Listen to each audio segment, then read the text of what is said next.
Sabri Zamil Al-Mindri. Harakati zote zimefanywa na watu ambao wao wanawatuhumu na wakuwaita kuwa ni makafiri. Leo sisi tunasikia fahari kwamba Uislamu umefika mpaka Ulaya. Uislamu ulifika mapema kabisa katika nchi za Cyprus na huko Athens, yani Ugiriki, na mpaka Uislamu umefika Al-Constantiniya, Constantinople, huko Uturuki na sehemu nyingine, na Anatolia, Al-Anadhul, Anatolia huko. Uislamu ulifika kote huko mpaka Namsa, Bulgaria huko na Vienna. Uislamu ulifika. Nani kaufikisha Uislamu huo huko? Georgia na sehemu nyingine. Nani kafikisha? Ukisoma historia utawakuta ni masahaba al-khulafa ar-rashidun. Uislamu ulifika katika maeneo hayo katika zama za Uthman.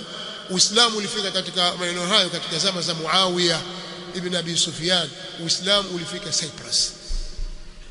Uislamu umefika mpaka huko Ureno, Lisbon, na Spain, Madrid na Barcelona, Cordoba na miji mingine, na Hispania yote mpaka ikiitwa Andalus. Aliingiza Uislamu katika nchi hizo na kusemesha dola ya Kiislamu kwa muda wa miaka 800 takriban na 5. Uislamu umekaa katika nchi miaka 800. Ni Abdurrahman al-Dakhil Saqr Quraish, rajul min bani Umayyah. Hivyo ukienda upande wa mashariki huko mpaka kwenye kuta za Sin, China huko, sehemu za Tibet na milima Himalaya na sehemu mbalimbali, utakuta ni Waislamu katika zama za makhulafa au katika zama za daula ya Bani Umayyah. Waislamu walifikisha Uislamu huko, bali inasemekana kwamba Uislamu umeingia katika ukanda wa pwani ya Afrika ya Mashariki katika wakati wa utawala wa Abdul Malik ibn Marwan ambaye ni katika Bani Umayyah, mwaka 65 66 mpaka 85. Ndio kipindi ambacho Uislamu uliingia katika ukanda huu wa Afrika ya Mashariki, mapema kabisa kwenye karne ya kwanza ya Uislamu. Wao wamehusika wapi? Huoni kabisa. Bali ukiangalia historia utawakuta kwamba wao, wakati harakati za jihadi zikiendelea, Waislamu wakipambana kuingiza Uislamu katika miji, wao wanaivunja miji ya Waislamu na kuishambulia. Katika karne ya 10 mwanzoni kabisa, mwaka 900 na kitu, ndipo alipokuja mtu mmoja akiitwa Shah Ismail As-Safawi kutoka huko Azerbaijan, kaskazini mwa Iran, akaishambulia miji yote ya Ahli Sunnah wal Jamaa, kwa sababu Irani asili yake ni miji ya Ahli Sunnah wal Jamaa, baadhi yao wakifuata madhhabi ya Shafi'i, hasa watu waliokuwa magharibi na kusini mwa Irani, na wale waliokuwa mashariki walikuwa wakifuata madhhabi ya Kihanafi, ambao wanakwenda mpaka katika miji ya Herat huko Afghanistan na Pakistan na sehemu nyingine. Lakini upande wa mashariki kwa asilimia kubwa walikuwa ni Ahli Sunna wal Jamaa wa madhhabi ya Shafi'i. Waliwavamia katika miji yao na waliwaua. Bali vitabu vyao vya historia vyaonyesha ya kwamba kuna baadhi ya maimamu katika misikiti waliuawa kikatili juu ya mimbar. Khatibu kauawa juu ya mimbar, akakatwa, akapikwa, watu msikitini wakalazimishwa lazima muumle, usipomla unauawa. Haya wameyafanya Shia Safavid katika kuuingiza ushia Irani ili kuutoa usunni katika nchi ya Irani. Ni karne ya 10 Hijiria. Haya wameyafanya. Wakati huo Waislamu tayari washatega mitego wakati wa Ottoman Empire, wakati wa mtawala Salimu Thani kwenda kwa Suleiman al-Qanun. Watu wanafanya harakati za kuingia Paris kwa upande wa magharibi na kwa upande wa mashariki. Tayari Ufaransa imezingirwa, Uislamu unaingia Paris. Mpaka kuna Myahudi mmoja aliandika akasema, laula safawiyun, lau kama sio hawa masafavid wa Irani hawa na ushia wao, basi ingekuwa Qur'ani inasomwa Ufaransa kama inavyosomwa Algeria, kwa maana watu wake walikuwa Waislamu. Lakini wakati huo mitego ishategwa, sasa nchi isalimishwe kwa Waislamu. Harakati za kuibomoa na kuivunja miji Ahli Sunna wal Jamaa kwa dhulma na uadui inafanywa na Mashia Ithna Asharia, bali walikwenda mpaka Iraq. Ni'matullah al-Jazairi kwenye kitabu chake Al-Anwar an-Nu'maniyya, Ni'matullah al-Jazairi ni mwanachuoni wa zama hizo wa Kishia, ameandika kitabu chaitwa Al-Anwar an-Nu'maniyya, anaelezea wazi wazi kwamba Shah Abbas As-Safawi wanamuita the Great, huyu ndio alifanya mambo makubwa kabisa baada ya huyo mtangulizi wao Shah Ismail, iko aitwa Abbas As-Safawi au the Great wanamuita. Kimsoma utamuona huyu ndio aliingia Baghdad akaamrisha kaburi la Abu Hanifa lifukuliwe, likafukuliwa, akatolewa Abu Hanifa akazikwa mbwa. Vitabu vyao vyaeleza. Lakini kabla ya kufukuliwa ile kaburi alitoa wakfu kwa nyumbu wawili kwamba hawa watakuwa wanatoka sokoni mpaka kwenye, ukisikia haja anaenda kwenye kaburi la Abu Hanifa. Usafiri nyumbu yuko hapo wa bure, wakfu. Haya yote waliyofanya Shia Ithna Asharia dhidi ya ahli sunna wal jamaa, na lengo lao ni kuzidumaza harakati za ufunguzi wa Kiislamu katika miji ya kikafiri.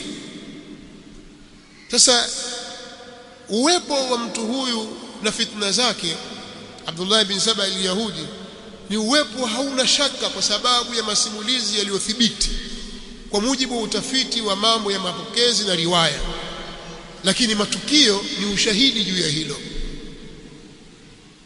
Na miongoni mwa matukio hayo ni hili tukio baya la kuuawa al-Hussein ibn Ali ibn Abi Talib radhiyallahu anhuma. Kwa ufupi, wamemuingiza katika fakha, wamemuingiza katika mtego na shimo baya kabisa.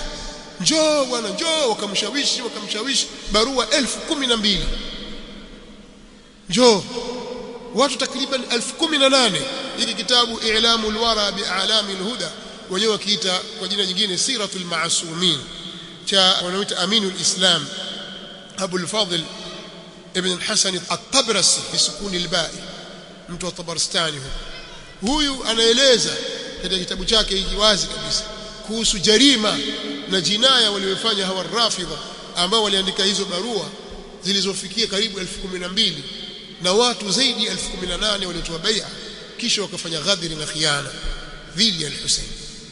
Mimi ni katika tafsiri niliyoipata kwamba ni muendelezo wa zile harakati zilizomuua Uthman, ndio zile harakati zilizomuua Ali, ndio zile harakati zilizowapoteza maswahaba wengi katika vita vya Jamal na vita vya Siffin, ndio zile harakati za kutaka kumuua al-Hasan, bali kumwekea Hasan ibn Ali sumu na kumuua.